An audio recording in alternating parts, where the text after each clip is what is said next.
एक लंबे समय पहले रामैया नामक एक आदमी उसकी पत्नी रमनम्मा के साथ एक छोटी सी घर में रहता था। वो रिक्शा चलाते हुए अपने बीवी की देखभाल करता था। फिलहाल उसकी बीवी का सेहत ठीक नहीं है, इसीलिए बूढ़ा होने के बावजूद रामैया उसके बीवी की दवाइयाँ के लिए सारा दिन मेहनत करते रहता है। रिक्शा चलाकर आए हुए जो भी पैसे वो अपने बीवी के दवाइयों पे ही खर्च करता था। ऐसे दिन गुजरते आए, लेकिन उसकी बीवी की ठीक जांच न करवाने के कारण रमनम्मा का सेहत और भी बिगड़ता है। उसकी आंखों के सामने ही उसकी बीवी की हालात बिगड़ते हुए देख रामैया अपने आप में, हे भगवान, मेरे कमाए हुए पैसे तो वैसे भी कुछ काम के नहीं हैं, और दूसरी तरफ मैं बूढ़ा हो रहा हूँ, ज्यादा काम भी नहीं कर पा रहा हूँ। हाँ, अगर मेरे बच्चे मेरी मदद करते तो आज ये दिन देखना नहीं पड़ता। ऐसे कहकर रामैया उसके अतीत में फिसल जाता है। रामैया के रामभद्रम और वीरभद्रम नामक 2 बेटे थे। उस समय में रामैया रोज के कूली का काम करता था, और क्योंकि उसको अपने बच्चों को एक अच्छी विद्या देनी थी, वो एक ही दिन में 2-3 जगहों में काम करता था। रामैया सोचता था कि उसके बच्चों को कोई दिक्कत नहीं होनी चाहिए। ऐसे कुछ समय बीत जाता है। एक दिन बड़े हुए दोनों बेटे अपने पिता के पास जाकर, पापा, हम उच्च अध्ययन करना चाहते हैं, ऐसे कहते हैं। पढ़ो बेटा, तुम लोग ऊंची कक्षा में पढ़कर अच्छी नौकरी करते हुए खुश रहो। बहुत हो गया तुम दोनों का पढ़ना। तुम्हारे पढ़ाई के चक्कर में तुम्हारे पिता यहाँ सुबह और रात बहुत मेहनत करके पैसे कमा रहे हैं। अरे तुम चुप रहो, बच्चों के लिए नहीं तो और किसके लिए करेंगे इतना? हमारे मेहनत के बारे में बच्चों से क्यों कह रही हो? हम कुछ भी करके जी लेंगे, बच्चे खुश रहे यही हमारे लिए बहुत है। उन दोनों की खुशी के लिए हम कुछ भी करेंगे। तुम दोनों शहर जाने की तैयारी करो बेटा, मैं और तुम्हारी माँ कूली का काम करके पैसों का इंतजाम करेंगे, ऐसे कहता है रामैया। अगले दिन दोनों बच्चों को उच्च अध्याय के लिए शहर भेजते हैं रामैया और रमनम्मा। अगले दिन उसके बचत के पैसों से एक रिक्शा खरीदकर रामैया उस रिक्शा को घर ले आता है।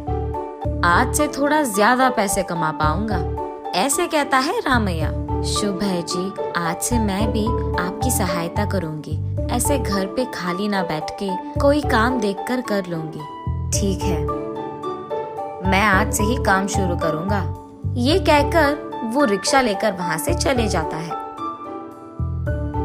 रमनम्मा भी ईंटों के व्यापार में ईंट यहाँ से वहाँ पहुँचाकर रोज की कूली थोड़ा कमा लेती थी। रामैया के पास रिक्शा होने के कारण इससे पहले जहाँ वो गोडाउन के काम करता था, उसके मालिक रामैया को गोडाउन की बस्ता देकर एक जगह से दूसरी जगह पहुँचाने का काम देता था। फसल के गोडाउन में फसल के बैगों को एक जगह से दूसरी जगह पहुँचाते हुए बाकी खाली समय में ग्राहकों को एक जगह से दूसरी जगह तक पहुँचा देता था। ऐसे वो कुछ पैसे जमाता है। ऐसे वो दोनों बहुत मेहनत करके पैसे बचाकर उन पैसों को थोड़ा भी खर्च किए बिना जब भी उनके बेटे पैसे मांगते थे, उनको सारा का सारा पैसा दे देते थे, ताकि उन दोनों को कोई दिक्कत ना हो। ऐसे कई दिन बीत जाते हैं। कुछ दिन बाद उन दोनों बेटों की अच्छी नौकरियां लग जाते हैं। वो दोनों तो सुंदर लड़कियों से शादी भी कर लेते हैं। वो विषय वो अपने माँ बाप को फोन पे एक दिन कहते हैं। माँ बाप को समझ में नहीं आता है कि वो इस बात का खुशी ले कि वो दोनों अच्छे नौकरियां लेकर सेटल हो गए, कि इस बात की दुख करें कि माँ बाप को बताए बिना उन दोनों ने शादी भी कर लिया। अच्छा बेटा, तुम लोगों की खुशी में ही हमारी खुशी है। थोड़ा दुख तो है कि हमें कम से कम बताए बिना तुम दोनों ने शादी कर लिया, लेकिन चलो अब जो हो गया सो हो गया। बहुओं को लेकर घर तो आ जाओ बेटा। पापा, वो क्या है कि वहाँ आने का समय अब हम लोगों के पास नहीं है। समय देखकर आ जाओ बेटा, माँ तुम लोगों को बहुत याद कर रही है, ऐसे कहता है। ठीक है। ऐसे रामभद्रम फोन कट करता है। घर जाकर जो कुछ भी हुआ रामैया रमनम्मा को बताता है। तब रमनम्मा, देखा आपने, हमें बताए बिना शादी तक कर लिया इन लोगों ने। अरे छोड़ दे, जो हो गया सो हो गया। बहू बेटों को मैंने घर बुलाया, वो लोग आ जाएंगे, ठीक है।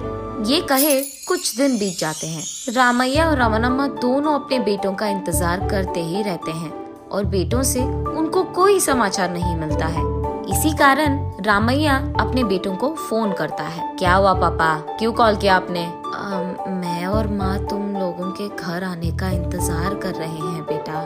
तुम लोगों के घर आएंगे कहकर बहुत दिन हो गए ना, इसीलिए। अब आना नहीं होगा पापा, कितने बार कहूँ मैं आपसे? बेटा वो माँ तुम लोगों को बहुत याद कर रही है, एक बार आके तो चले जाओ। रामभद्रम के ठीक बगल में मौजूद वीरभद्रम फोन लेकर, पापा भैया बोलने के लिए शर्मा रहे हैं कि हमारा पिता एक रिक्शा पुलर है, तो हमारी बेइज्जती हो जाएगी। और इतना ही नहीं, बहुएं वहाँ आएंगे भी तो उस छोटी घर में रह नहीं पाएंगी। इसलिए आप इस बात को समझ लो, हजम कर लो और हमें फोन करना बंद करो। ये कहकर फोन काट देता है। रामैया को मुंह से बात नहीं निकलती है और आंखों से आंसू निकलती है। ऐसे रोते वो अपने घर पहुंचता है। उसी दुख में घर आए रामैया को देख रमणम्मा, अरे रे क्या हुआ जी आपको? हाँ, मैं रिक्शा पुलर हूँ। ये बात अगर किसी को पता चल गया तो तुम्हारी बेटों की बेइज्जती हो जाएगी। और इतना ही नहीं, बहुएं इस गांव में इस छोटी सी घर में रह नहीं पाएंगी, इसीलिए तुम्हारे बेटे घर आना पसंद नहीं करते हैं। उन्होंने यही बात किया था फोन पे। ये सुनकर रमनम्मा, क्या मेरे बेटों ने इतनी बड़ी बात कही? निराश होते हुए हाँ का इशारा करता है रामैया। मेरे कहने के बावजूद आपने सुबह रात हर दिन बहुत मेहनत की है उन लोगों के भविष्य के लिए, उन लोगों के महान बनने के लिए। अब देखो कितने महान बन गए हमारे बेटे, इतना कि उन्होंने कह दिया कि फोन भी मत करो। ऐसे रोते हुए कहती है, हाँ इतने बड़े बन गए कि माँ बाप का नाम कहते हुए शर्म आती है उनको। उसी दिन से उसी बात की दुख में रमनम्मा का सेहत बिगड़ने लगता है। अतीत से बाहर आकर रामैया उसके आंखें पोंछकर रिक्शा पे बैठकर ग्राहकों को ढूंढने लगता है। रास्ते में गोडाउन का मालिक रामैया को देख, क्या हुआ रामैया, बहुत ढीला दिख रहे हो, कल काम पे भी नहीं आए? माफ कीजिए साहब, मेरी बीवी का सेहत ठीक नहीं है, दिन ब दिन उसका हालत बिगड़ रहा है। मेरे पास मौजूद सारे पैसे खत्म हो गए हैं। कल पूरा उसका देखभाल कर रहा था उसके पास ही रहकर, इसीलिए मैं काम पे नहीं आ पाया। अरे रे, ऐसा है क्या? कोई बात नहीं रामैया, वैसे तुम्हारे दोनों बेटे की तो बड़े नौकरियां लगी थी ना। तुमने कहा कि वो दोनों शहर में है, उनको बोल देते, अच्छे अस्पताल में जांच करवाते अपनी माँ की। हाँ, कहाँ के बच्चे साहब, मैं रिक्शा पुलर हूँ। ये बात अगर उनके दोस्तों में पता लग गया तो उनका इज्जत घट जाएगा। ये समझकर वो हमसे बात करना भी छोड़ दिए। उनका हमें भूल कर भी बहुत दिन हो गए साहब। ऐसे दुख में कहता है, क्या इतना बड़ा बात कहा है उन्होंने? तुम्हारी रिक्शा की कमाई लेकर ही वो उतनी अच्छी जिंदगी जी रहे हैं, अब इतने बड़े बन गए कि खुद के माँ बाप को भूल गए।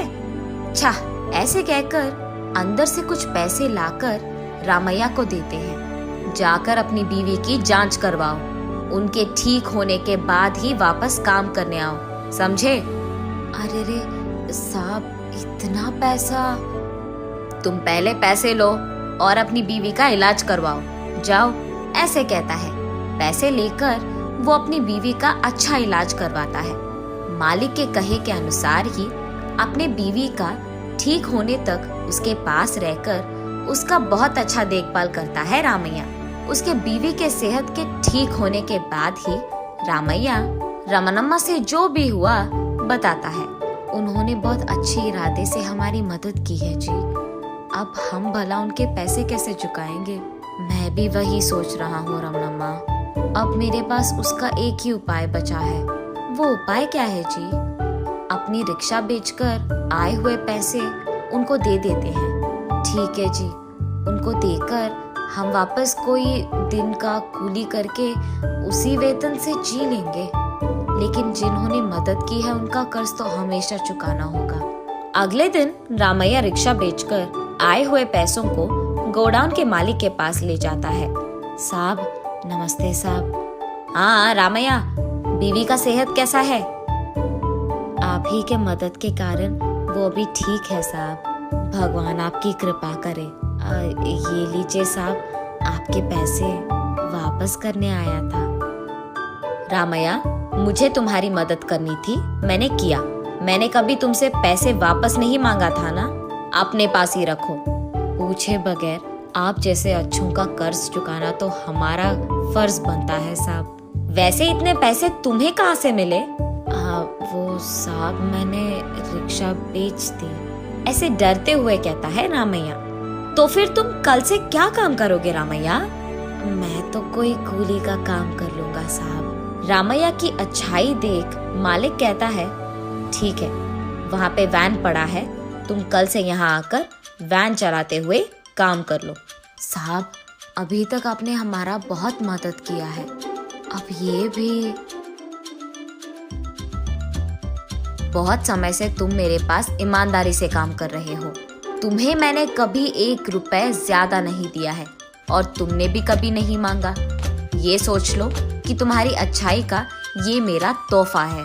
जाओ, जाकर काम शुरू करो। घर आकर रामैया जो कुछ भी हुआ अपनी बीवी रमणम्मा को बताता है। ठीक है जी, हमारी मेहनत हमारे बच्चे नहीं देख पाए, कम से कम तुम्हारे मालिक ने पहचाना, कम से कम वो तुम्हारी मेहनत का इज्जत करते हैं। हाँ, बात तो सच है। ये कहकर उस दिन से वो दोनों खुशी से जीते हैं। नैतिक, अगर मेहनत और ईमानदारी से काम करोगे तो कोई ना कोई रूप में वो लौट के तुमको आ ही जाएगा।